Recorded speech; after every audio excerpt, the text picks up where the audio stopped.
and we're going to find out how one makes that work and still write for the New York Times and outside and Smithsonian. Great to see so many great friends on the phone already. Janet Brandt, who I think, Janet, you've been on to all of these but one. Thank you so much for joining us. And Nora Gray in Great Falls. The mayor, no doubt, is nearby. There he is. I see him in the screen.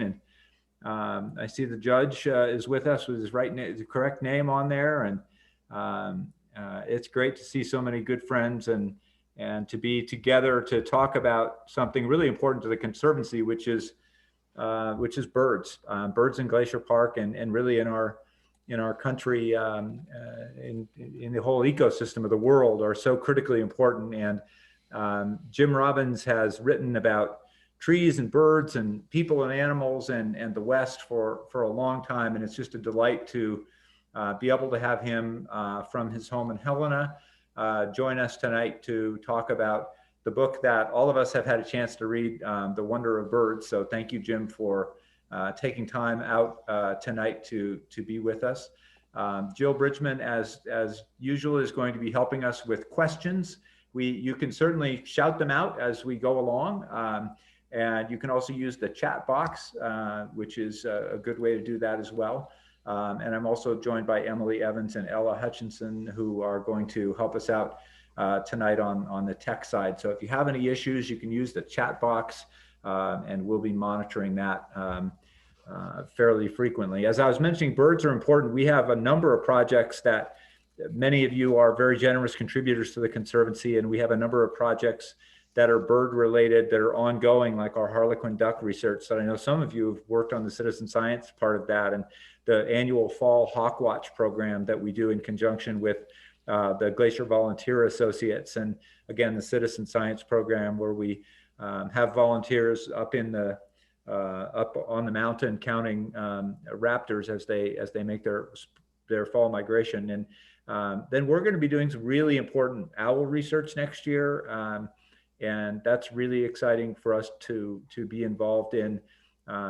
It's a really interesting piece of research that kind of fell off for a while and now is back, and we're going to be able to be doing that next year, and we're raising money for that right now.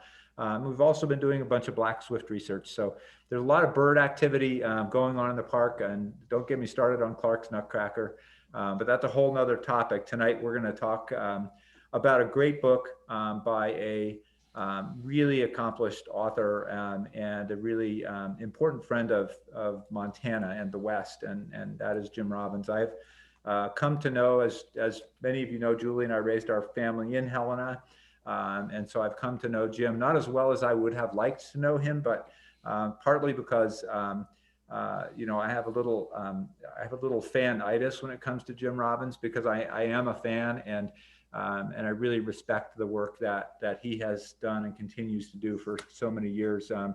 So again, thank you, Jim, for joining us. Jim has a little presentation that he's going to make, and I think, Emily, you're working on getting that right now, so we've got it ready to go when Jim's ready. She's going to nod her head, perhaps. I am ready. Okay, well, I'm going to first make you answer a question, because you say very frequently and very easily that you feel very fortunate to have found an occupation that lets you investigate things you're interested in. I think it's probably a little harder to get that done, to get that occupation, than you make it sound like. Tell us a little bit about your path to Montana, your path to journalism, and to writing these kinds of books. Well, that's kind of a big question, but I started writing for the New York Times in 1980, kind of through just coincidence. Someone was leaving the job at the library. She was a stringer, and I came on, and there was a big story about birds. And I pitched it to the Times, and it ended up on the front page. And it was about ducks that were migrating from Canada to Texas, but were stopping in Montana and picking up pesticides at high levels. And so the Fish and Game Commission in Montana had to warn the rest of the Western United States not to eat these birds that were coming south, because they were picking up so much pesticide in eastern Montana, called endrin. It was used against the army cutworm moth, which we were just talking about. And so someone described them as a flying love canal, that these birds were toxic. They warned nursing and pregnant mothers not to eat them, and everyone else could eat them, but they had to throw away the fat and cut off the fat, trim the fat from the bird. And it was on the front page and created this big splash. Media came from all over. And so I ended up kind of being the de facto stringer or freelancer in the Montana Bureau, which is just me. And in those days, you didn't have writers from all over the country coming here to write, which we have now. It was, just a few of us. And I was the New York Times guy and I have been since 1980. I'm doing a piece right now, as a matter of fact. So it's just been a bit of a coincidence and lucky for me that this happened. And a lot of what I've done is in science and environment. So I've gotten to write about birds and researchers and wildlife and grizzly bears. And then I ended up doing stories actually all over the world on these kinds of things, these kinds of issues. And so, it's been an interesting vocation. I get to ask a lot of questions and talk to the experts in all these fields, which is where my interest lies. So it's been nice. Well, and you're also a great mentor. The last time you and I, well, I guess we got to see each other briefly at the bakery, but the last time we spent any time together, you were at our home with a younger journalist who you were helping mentor Yes. and helping her find some stories out here. I think I may have just seen a story of hers. I mean, that's got to be rewarding too, to be able to help work with the next generation of writers. Right, and I have done that. Someone called me today about feral pigs. I don't know if that's an issue in Glacier, but it is in some parts of Montana. And a woman doing a research at Princeton and writing about feral pigs, and which I've done stories on.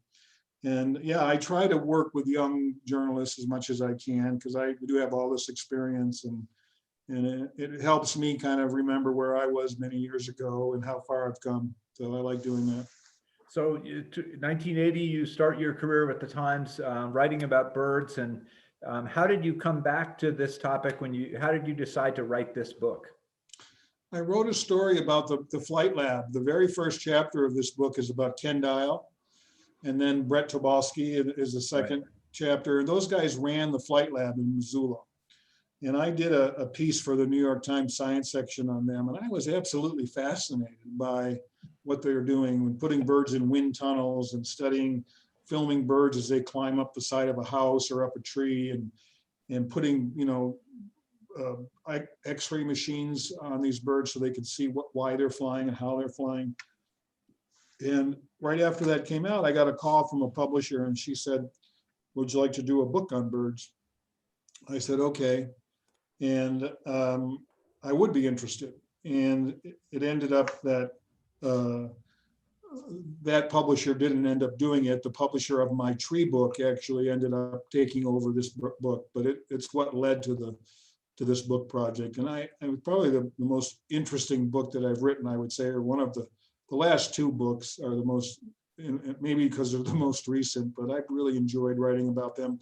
And the theme of my work, at least in these last two books, is how little we really know about the world. And I try to bring that out all the time. I mean, even a tree, which you think would be pretty basic and pretty easy to understand, a huge amount of information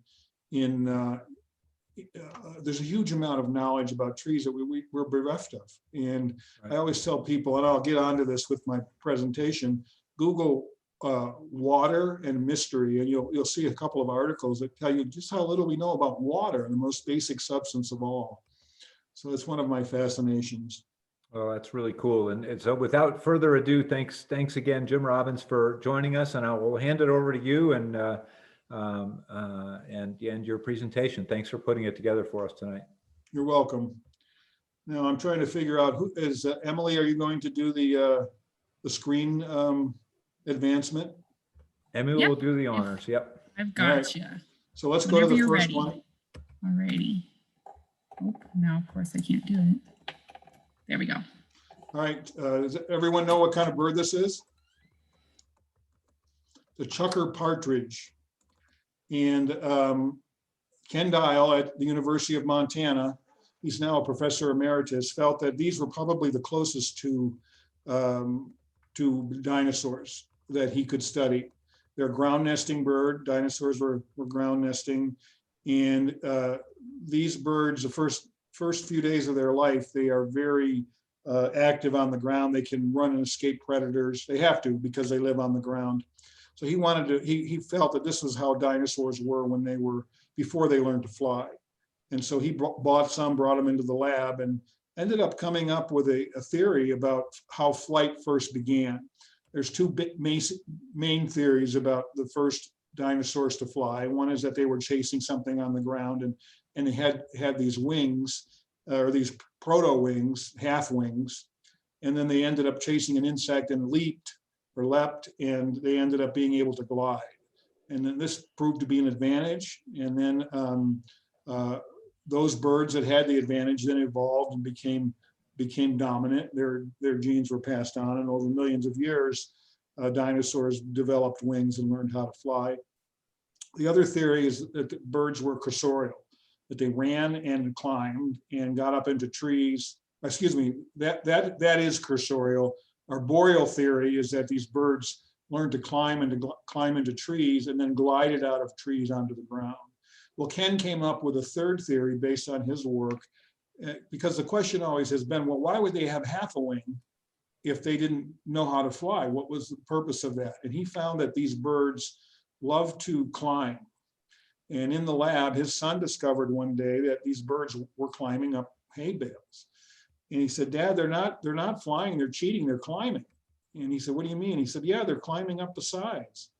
And so what he came to hypothesize in his lab at the University of Montana, actually he's out at the cavalry barn outside of Missoula, at Fort Missoula. He actually redesigned this cavalry barn to be a state-of-the-art motion laboratory, animal motion laboratory. And he came up with the hypothesis that the reason these birds had half a wing to begin with before they learned to fly was to enable them to climb and to elude predators, as kind of a way to balance themselves and run fast. And so it led him to these ideas about wings as stabilizers, almost like the back of a race car. It keeps it low to the ground and keeps it from shimmying.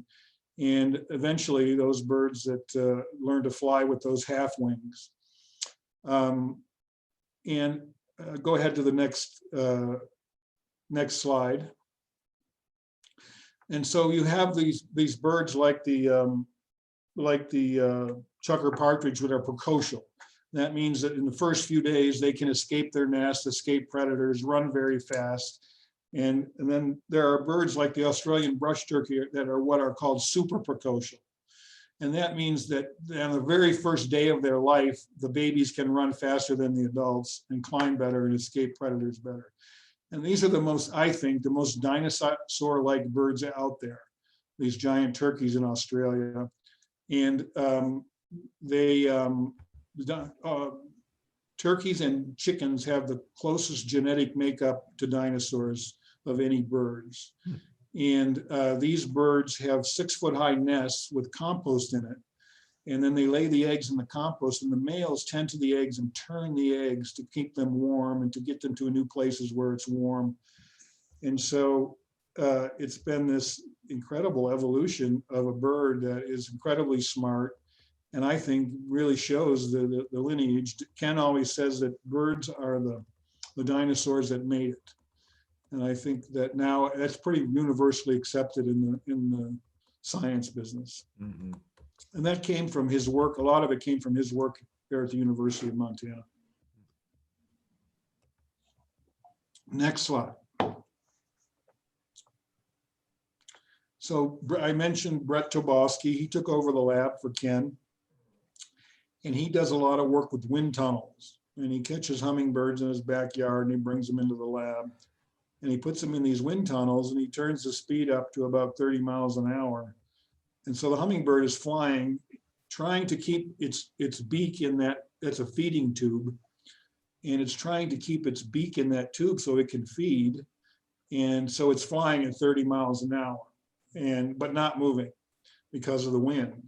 And so this allows them to study the energetics of a hummingbird in flight. And so all of those orange areas, the lighter the color, the more energy that's being expended in this body. You can see around the eye and under the wing and the belly is where this bird is doing the most work.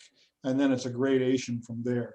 This is the kind of work that they do at the lab in Missoula now. Ken's phased out of that to understand more about flight. And the favorite bird for study there is the hummingbird, because as Brett says, its default position is to fly. It doesn't rest. And so the animal that's always flying is easy for biologists to study flight. Go on to the next one.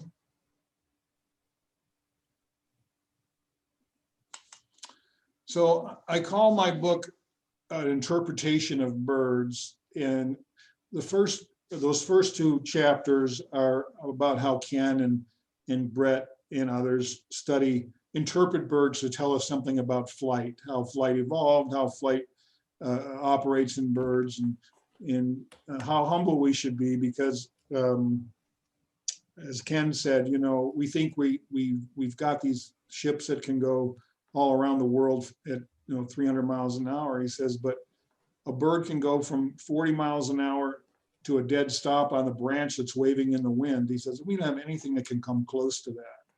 He said, it's truly a remarkable evolution of flight, and they're still trying to understand a lot about how birds fly and can do the things they do. So that's why I call it an interpretation of birds. You know, one of the ways that birds are interpreted is as sentinels. The canary in the coal mine is the idea of a bird as a sentinel. You know, miners would take them into the coal mine, and when methane levels got too high, the bird would drop off the perch and die, and then the miners knew it was time to get out of the mine. I believe they used them in Butte. Yep. So I love this picture. Someone invented a way to reuse the canary, and they have this device, and they open up the door, and when the methane levels get too high and the bird falls off the perch, they close the door and turn on the oxygen cylinder at the top to rejuvenate the bird. A ingenious little device. I'd like to know more about it. That's cool. But one of the interesting things that Dick Hutto at the University of Montana does is he studies, I'll go on to the next slide, please. He studies black-backed woodpeckers. I know you have these in glaciers. I've seen them there only in burned areas. They're an obligate burned area feeder. They come in after fire. There are something called fire chaser beetles that come in after fire. They can detect smoke and heat from a long way away, and they come in after fire. They used to show up at baseball games years ago when people smoked, because there were so many people smoking at baseball games, they would show up. But now they only come to forest fires because smoking's not allowed. And they burrow into these trees that have lost their bark. And then these black-backed woodpeckers come in and they feed on these beetles. And I saw one in a burned area up near Lake McDonald. And because they only go into burned areas, and because burned areas are nurseries for biodiversity in the Rocky Mountains, after a fire, there's this very dynamic change in biodiversity. First year, there's certain plants that grow and certain birds that come in. The next year, it's different, and on for 10 or 15 years. And so lots of biodiversity, as opposed to an old forest, which is very static, lodgepole pine, for example. So there's a lot of change, and a lot of different species find a place to live in burned areas. And so Dick Hutto at the University of Montana, who is now also a professor emeritus, counts the number of black-backed woodpeckers that he sees as a way of monitoring the biodiversity in the Rocky Mountains. If we have 500 birds that he's seen this year, and next year it goes down to 300, well, there might be something going on in terms of the number of forest fires or the lack of biodiversity. So it's a sentinel species for understanding more about biodiversity in the West. That's another way these birds are used. Okay, we can go on to the next one. Murmurations, I write a little bit about that. These are birds, still a mystery to physicists. again, one of the things is how little we know, and this is one of the classic areas of that. These birds, thousands, tens of thousands of birds, I think these are starlings, are able to fly in these formations, to swoop and dive, and yet all without colliding and crashing to the ground. And there are physicists and other scientists all over the world, and there's a chapter about this in the book, who are studying how these birds do that. No one's answered that yet, but there's some people that have some intriguing ideas. Okay, we can go on to the next slide.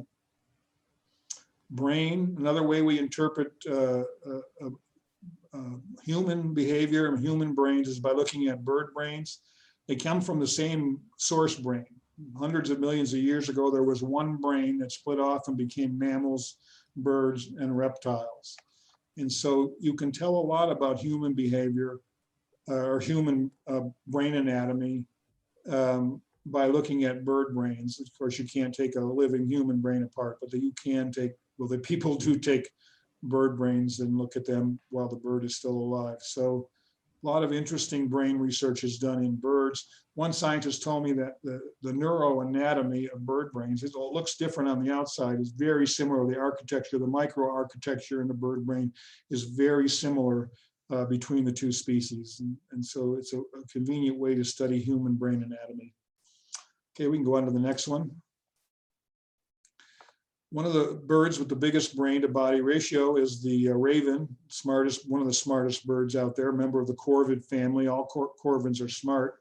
And they think one of the ways, this is in Yellowstone, by the way, they think one of the ways in which they become so big in the brain is because they have this complex lifestyle, very socially oriented to other ravens. They have to know who's their enemy and who's not.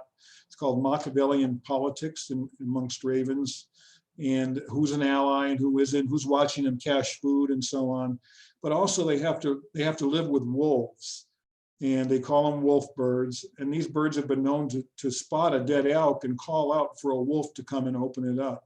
So they have this symbiotic relationship, but they also have to know which wolf is going to kill them and which one isn't.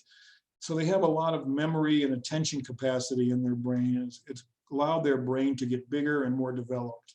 At least that's the theory. So spent some time watching these birds in Yellowstone and writing about corvids. Of course, probably the smartest bird, or at least a candidate for the smartest bird in the world, is the crow, another corvid, the New Caledonian crow. It's found off the coast of New Zealand. Okay, we can go on to the next slide. Bird song, another area that people interpret to learn more about human speech. You could study song pathways in birds that you can't study in humans. Birds have a syrinx, which is in the trachea, which allows each lung to kind of express itself through there, and that's why their songs are so complex. Our larynx only has one pathway for the lungs, and so birds have a more complex ability for song because of that. I spoke to one expert in bird song who is studying ways to make pigeons sing. Pigeons have a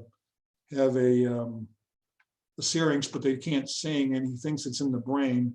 And so he's trying to develop a hormonal treatment that will develop song pathways in the brain of a pigeon. So there's some interesting research in bird song. Okay, we can go on. When I said syrinx, by the way, Siri on my phone answered. So no, you can't help me, Siri, sorry. Let's go on to the next slide.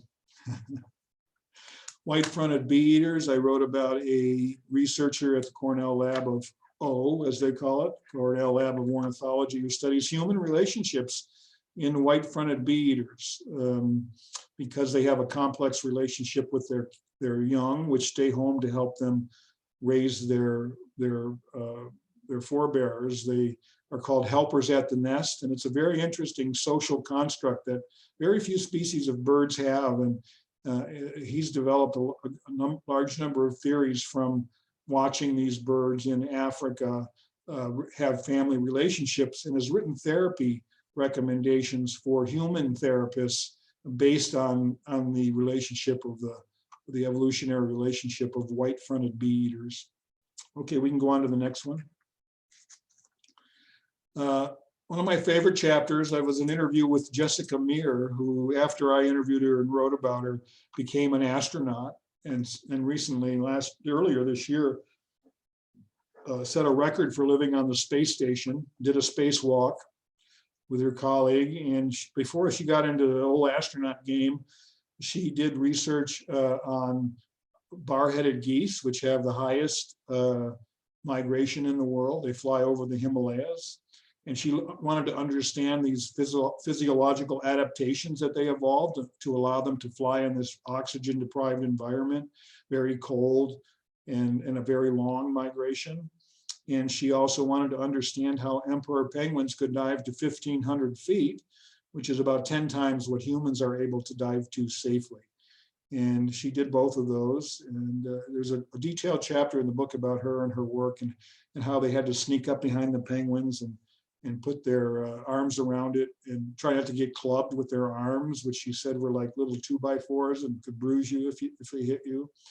And also how she raised eggs of the bar-headed geese and became a mother goose for them, so she could handle them and study them without them freaking out. She became their surrogate mother.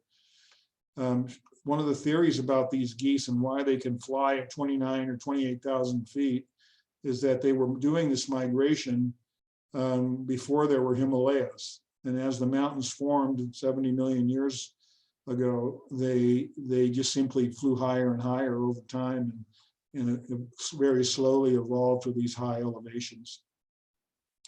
We can go on to the next slide. Chickens. This is a wild chicken.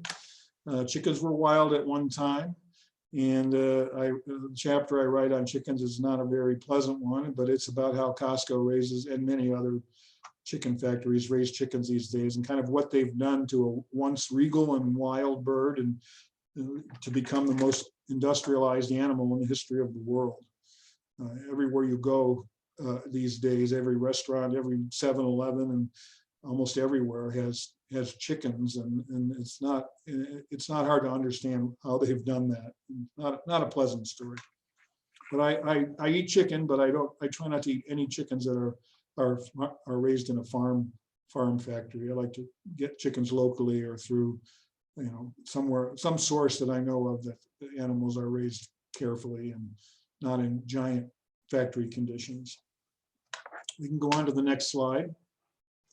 Bluebirds, that's my favorite chapter in terms of going out and doing the research, was going to this amazing winery that's owned by an international banking scion. He brought something called the Spring Hill Vineyards. He brought several vineyards and put them together, and it became this blue ribbon winery in the Napa Valley. And the manager there was saying that he was faced with an infestation of insects, blue-green sharpshooters, and he was worried about using pesticides because he had cancer, and his assistant had cancer. So they said, well, maybe we can use bluebirds. And someone told him to try it. He said, well, where do I buy bluebirds? And he said, no, you put up houses. And eventually they put up 900 bluebird houses to attract bluebirds to their vineyards, and had a woman come from Berkeley and study the scat, and to find that, yes, they were eating the blue-green sharpshooters, and they became effective in controlling these pests that infect, bring infections to the wine. So it's a trend these days, using bluebirds using bluebirds and other birds to control pests. Okay, we can go on to the next. Pigeons. Someone asked me about pigeons today. I just read that racing pigeons sold for $1.9 million in the paper yesterday. But pigeons, one of the, I think, interesting facts about pigeons is that the pigeon on the right, the big picture of the pigeon, is a classic pigeon. But somehow fancy pigeon raisers were able to create those pigeons you see on the left, the smaller picture. And they did that by selecting for certain attributes in birds and emphasizing those through successive breeding. Well, Darwin raised fancy pigeons, and one of the ways he came up with his idea of evolution was that he felt nature could also select for certain attributes. And so fancy pigeons are part, and he has a chapter on it in his book, are part of what led him to his theory of evolution. Okay, next slide. I'm moving through these kind of quick so we leave time for questions. That's Denver Holt, whom the director of the Cornell Lab of Ornithology called Mr. Owl. He's probably the most renowned expert on owls in the world. And this is from a day when we went trapping long-eared owls outside of Missoula, and we caught some. And how you catch owls is you put up what's called a mist net at the bottom of a ravine, and it's like a volleyball net but bigger. And then you go up above the ravine where you know these birds are, and then you walk down. And it flushes them out, and they fly down, and they try to stay in cover, and they get tangled up in the mist nets. And then he goes up, and we both went up and untangled them, and they were very docile. We took them out, and here they are, long-eared owls. Very much fun to hold an owl and get a close-up look at them. Okay, we can go on to the next slide.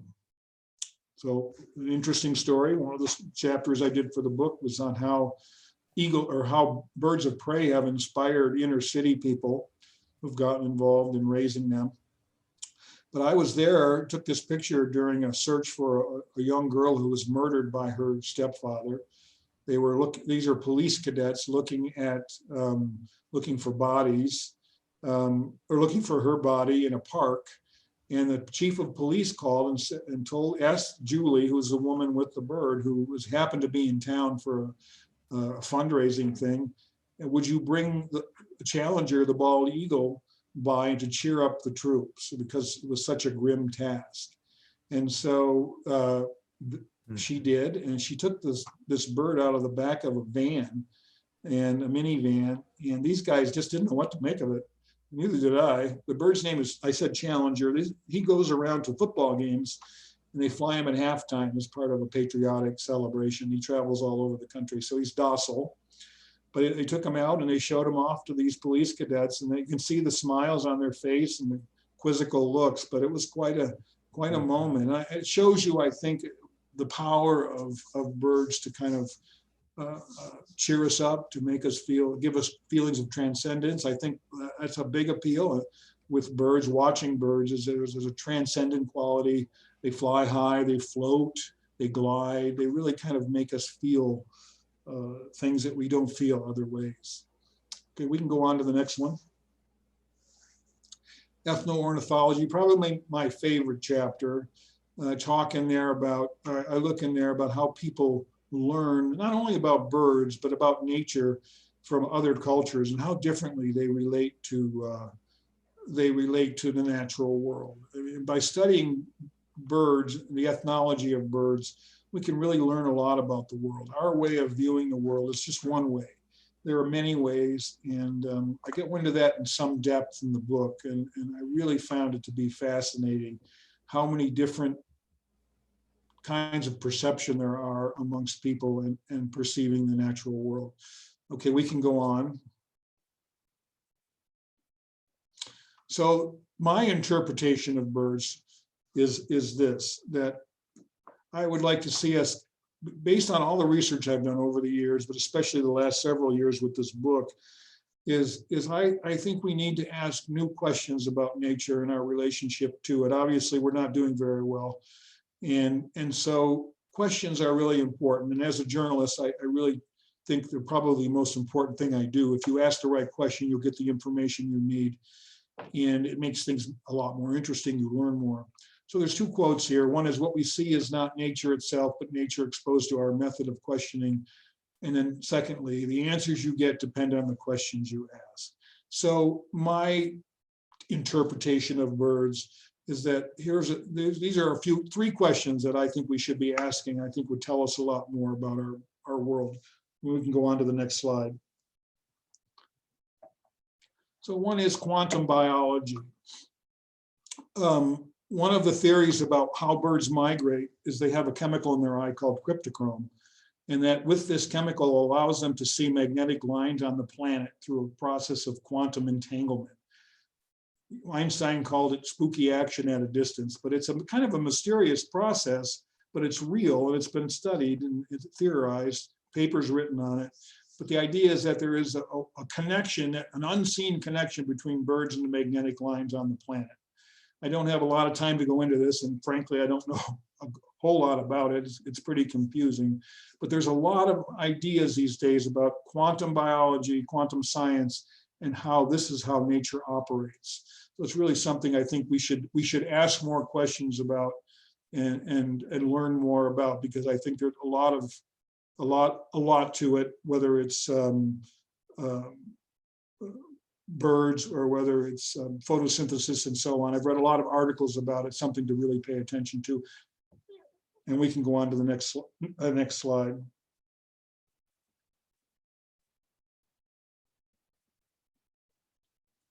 And there's panpsychism. And Christoph Koch wrote a piece in Scientific American.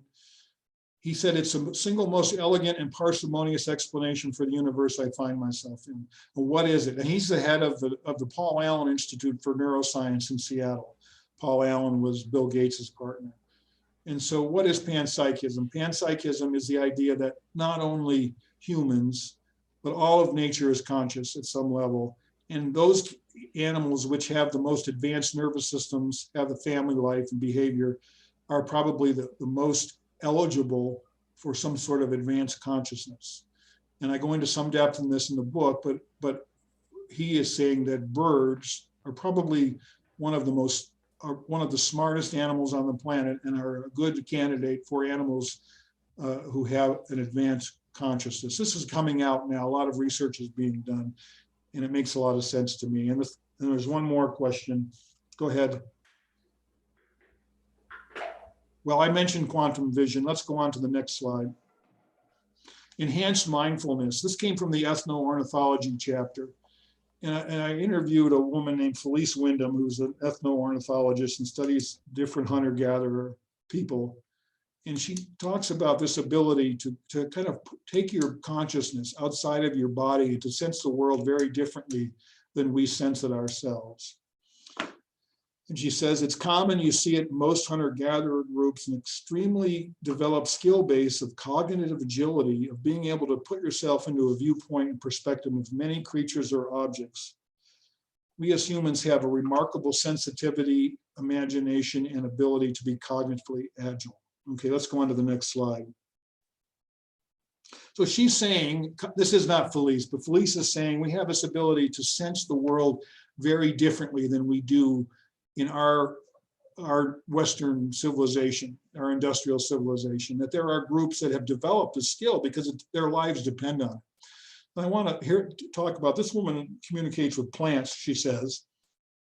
This is from a piece in the New York Times, which really amazed me that they would write something like this, but I think there's something to it. She says she communicates with plants all the time. She can hear them telling her things. And now, is this true? I don't know. I think there could be something to it. But I think these are the kind of questions that we need to think about more seriously. That the world is a very different place, according to this ethno-ornithology and the research I've done. I think it's very different. There's a potential for a very different relationship with the world. And so that's my final word on this, is I think we should start thinking about the natural world differently. All right, we can go on to the next slide. I think it's the last one. Carl Jung, and I think I always love Carl Jung. I read a lot about him. No voices now speak to man from stone, plants, and animals, nor does he speak to them believing they can hear. His contact with nature is gone, and with it is gone this profound emotional energy this symbolic connection supplied. I believe birds were the ultimate contact with nature. I think people experience the world very differently as hunter-gatherers, the Blackfeet among them. They have a highly developed ornithology. I've read books about Blackfeet ornithology, and it's absolutely essential to these cultures. And so I think there's a lot to learn along these lines. And so I'm going to leave things there, and I'm going to take questions here for a while. Great. Wow, Jim, thank you so much. Really thought-provoking. As we're kind of reconnoitering, and I know Jill's putting some questions together. It's interesting. Stacy asked a question right at the end as we're talking about this different way to think about plants. She asked about the Pulitzer Prize winning novel Overstory, and whether you'd read that and how that maybe feeds into this idea. I have, and the tree book that I wrote was the character in that was a model for one of the characters in the Overstory who'd had a near-death experience. And if you haven't had a chance to read it, I would urge you to read The Man Who Planted Trees, because it directly informs the Overstory. In fact, my editor for the tree book wrote him, I forget his name, wrote him and asked him if our book was the catalyst for his character, and it was. It turns out that it was. That's super interesting. This. I think these questions are no longer far out. 20 years ago they were, but I think lots of people are thinking about these things, and I think that these are a lot more important and a lot more central now to our lives than they should be. Well, and that's the first book of yours that I read, Jim, was The Man Who Planted Trees, and super interesting book, and this likewise. And again, thanks for being open to being with us tonight. It really very interesting. And Jill, I think we've had a lot of questions. Yeah, we have lots of great questions, and hopefully we can tackle all of them. I'm happy to stay and answer questions as long as Doug will allow it. Great. Yeah. Well, we've got some good ones I'd love to tackle. And as I'm going through these, if anyone wants to jump in and elaborate more on your question or interact with Jim, feel free to. But I was just going to kind of head down the list here. One I wanted to jump into, you kind of covered this on one of your slides, Jim, but Bethany had a great question about your discussions about quantum entanglement being at the core of how birds migrate and form those murmurations, et cetera. And you had a slide up with a reference, but she was wondering where and who is doing this research currently, if she wanted to read more about this. So I was wondering if you had any other recommendations.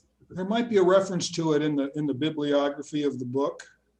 I can't remember now, but you could find it online fairly easily. With the kind of research that's being done on quantum entanglement and bird vision. Great, sounds good. Carl and Candy had a question about when birds fly in a V formation. So they're wondering, is there a leader bird that does this most of the time, or do the birds take turns? And why do they fly in that formation? I do believe there's a leader, and they fly in that formation because it's aerodynamically easier on the birds to travel in a V shape and to block the resistance for the bird behind them. Yeah. There's been some good research lately on that. Cool.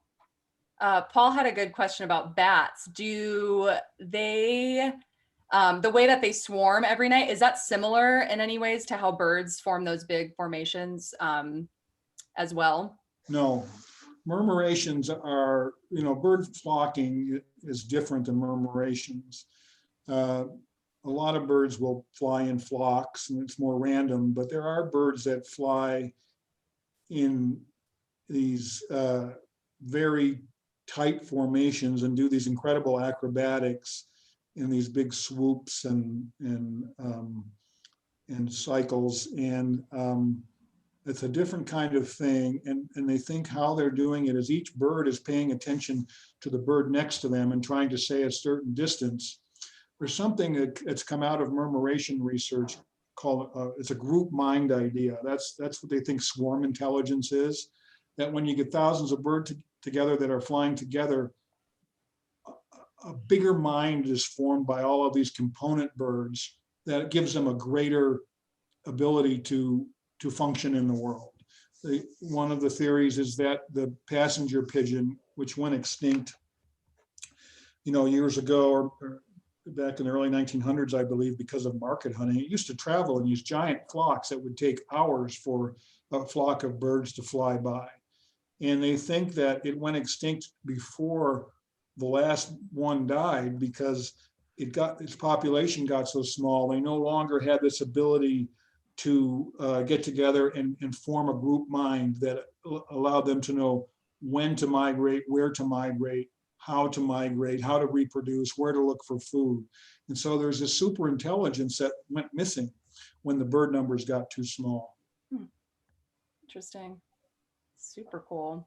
As Jill's looking at more questions, Jim has also been kind enough to agree to sign book plates for anybody who's interested in having a book plate signed by Jim to put in your book.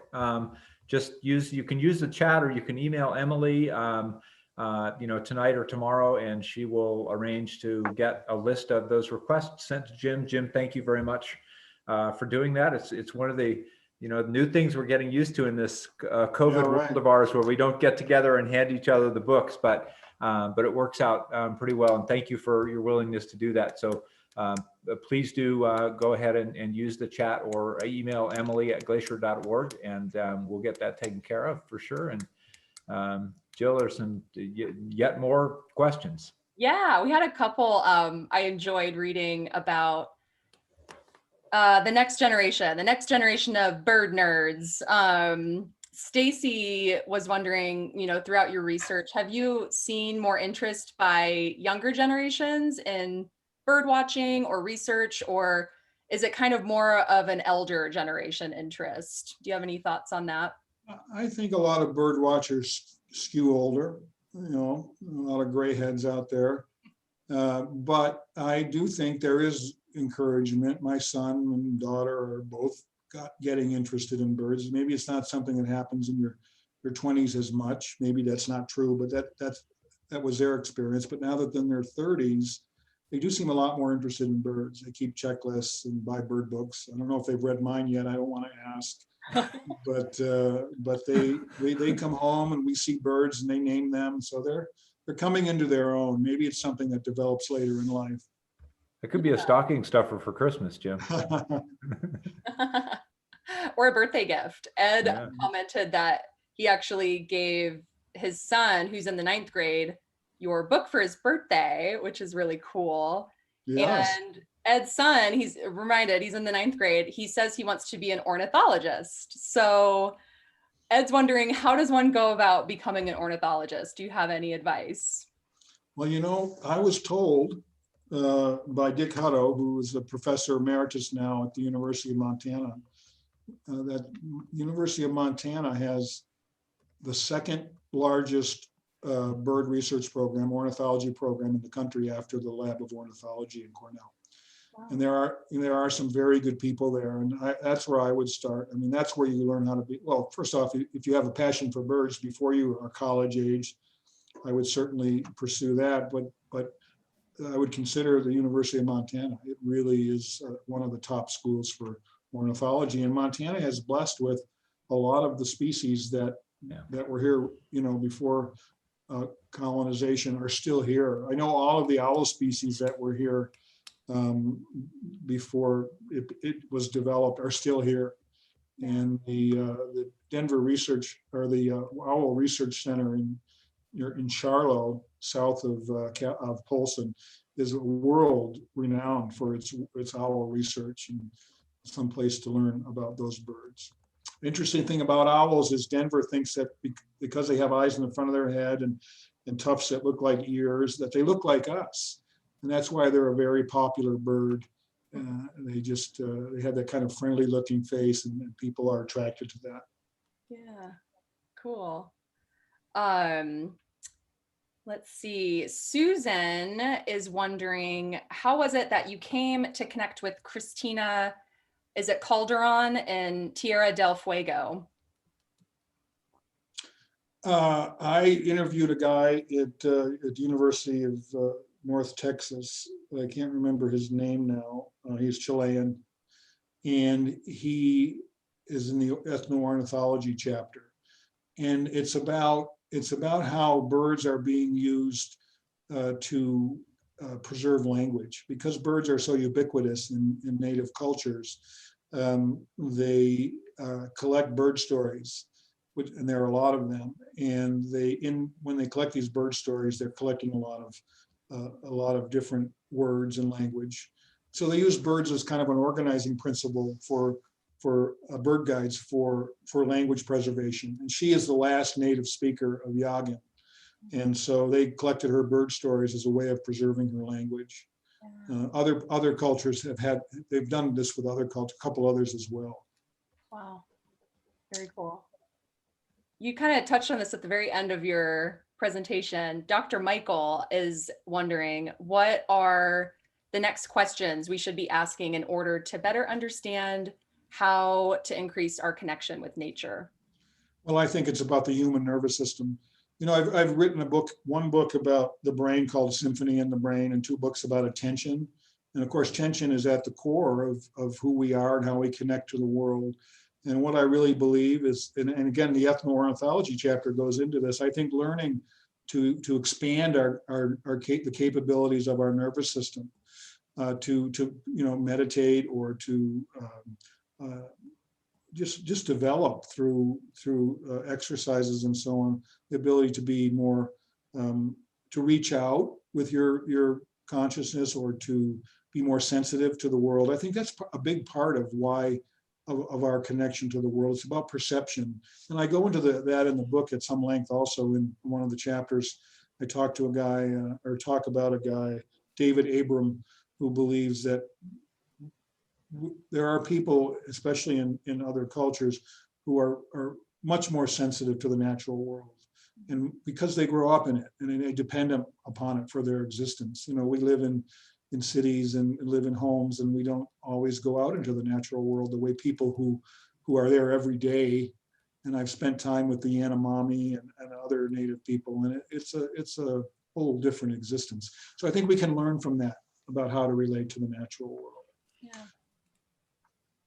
Yeah, that's a great reflection. So Jim, what's on your what books are on your bedside table right now? Well, let's see. That's a good question. I do have to finish the Overstory. That's one of them. You know, I read so much at work. I often don't read at night when I go home. Right. Or I'll read something short, like in the New Yorker or something. So I'd have to look under and see what's been sitting under I have a novel by a fellow journalist called Nima that I would like to read. But sometimes I just get home and all I want to do is watch Netflix. Well, I will admit, Julie and I had an early dinner and watched The Crown. So we've been watching that. Yeah. So we're re-addicted to The Crown. So that's super fun. We're gonna have, next month is our last 2020 outing, and we're gonna do George Bristol's the Culmination of Giants book about Glacier. Really fascinating. And George, if you've not spent any time with George Bristol, he is a character of the First Order. He is equally comfortable in his life with George H.W. Bush and Hubert Humphrey, and really fell in love with Glacier when he worked here in 1961. So that's going to be a treat. Does he live there near Glacier? And so he lives in Texas, but he comes up fairly frequently. And he was Lloyd Benston's chief of staff in the Senate for a number of years and ran the 1968 Democratic National Convention. But Glacier's his thing. So that'll be a ton of fun. And then we've got a full slate next year as well. So it's going to be great. I wrote about a little bit, I think, in the book about a guy who lived in Bozeman. His name, I can't remember his name. He wrote a book called Pheasants of the Mind, and it was all about hunting pheasants. It really got a lot of attention amongst pheasant hunters. And he drowned he was fly fishing. He fell in the river and drowned near Bozeman. But a lot of interesting takes on birds. I think there's you could really kind of hoover up a lot of different ideas, which is what I tried to do. I mean, a lot of people can write about the natural history of birds, and I do some of that. But I want to know about the human relationship to birds. I had the opportunity, I was doing a story on the ancient Puebloans of the Southwest earlier this year, and interviewed a Zia elder. And I said, why do they always put birds on the pottery here? Why is that such a motif? And he said, because birds can fly and see everything. And he said to native people, that's mystical. And again, I deal with that in the book, in the chapter on ethno ornithology, about how other cultures view birds and how central they are. So what's next? That's a good question. I've been writing a piece for the New York Times today about how people are flocking to Montana as part of the pandemic response, and what's happening to the greater Yellowstone ecosystem because of the large numbers of people building homes and hiking and all these things, and how everyone in Bozeman who has lived there is kind of shaking their heads about these crowds. So we had a report. It's interesting. Recently, at our board meeting, we have a partnership meeting, and Glacier Bank was there, and First Interstate Bank has the same numbers, and they the number of new license plates that were issued by Flathead County alone between July and October was really astronomical. And I think you also saw that in voter turnout in Montana as well. That we just that number continues to rise as people come here. It really is interesting. The guy at the bike shop in Bozeman told me that he sold 5 times as many cross-country skis this year as he did last year. And he said it's just a new toilet paper. He said he can't keep them in stock. People come in and clean them out. It's interesting, and we talked about this a little earlier, although we need to get Alyssa back, the Lynx researcher. We had that unique thing happening in the park, Jim, as you're well aware of this year, where the east side of the park was closed. So as it turned out, we were doing with the park a lynx study, which involved camera traps. So you had camera traps on the Iceberg Lake Trail in 2019, of course, with lots of people, and they will have captured photographs. And then you have those same camera traps in place in 2020 with 0 people. And it will be interesting because you will be able to have a scientifically accurate idea about what the impact on patterns for animals are. So it'll be interesting to see that data. And then if it's open again next year, right, then you'll have that back data to be able to check against. So that's super interesting. So do they pick up any pictures of Sasquatch? No Sasquatches, but they're very low so that they can ensure privacy for hikers. But you do get some interesting, lower body apparel on occasion, and they picked up a few guns in the park that again, that's illegal, but and a few horses in the park without any riders, and things like that. So it is interesting to see what happens out there in the wild. So last minute questions for Jim Robbins. Jim, it's such a treat to have you. I'm actually in Helena tonight as well, and so it's nice to be in the Queen City of the Rockies. Yes, and just like floods of praise are coming through in the chat. Just a ton of people enjoyed the book. It just opened their eyes, and I think it's got a lot of people thinking. So yeah, lots of good comments. Well, sometime, Doug, you'll have to have me on. I've written a couple stories about cattle mutilations up near Shoto and northern Montana in the 70s and 80s, which is a fascinating story. And it's a mystery. It's one of Montana's great mysteries. And okay, thumbs up if people want Jim back. Oh yeah, that's a unanimous. Bing and Mary say yes from Pittsburgh, and we've got the Midwest with Janet weighing in, and we've got John Donovan in LA who says yes. We've got North Carolina. It's really such a treat to have so many friends from around the country join us to talk about Glacier, and it's such a treat, Jim, to have you share some of what I know is valuable time. Please thank Cher for sharing you with us tonight.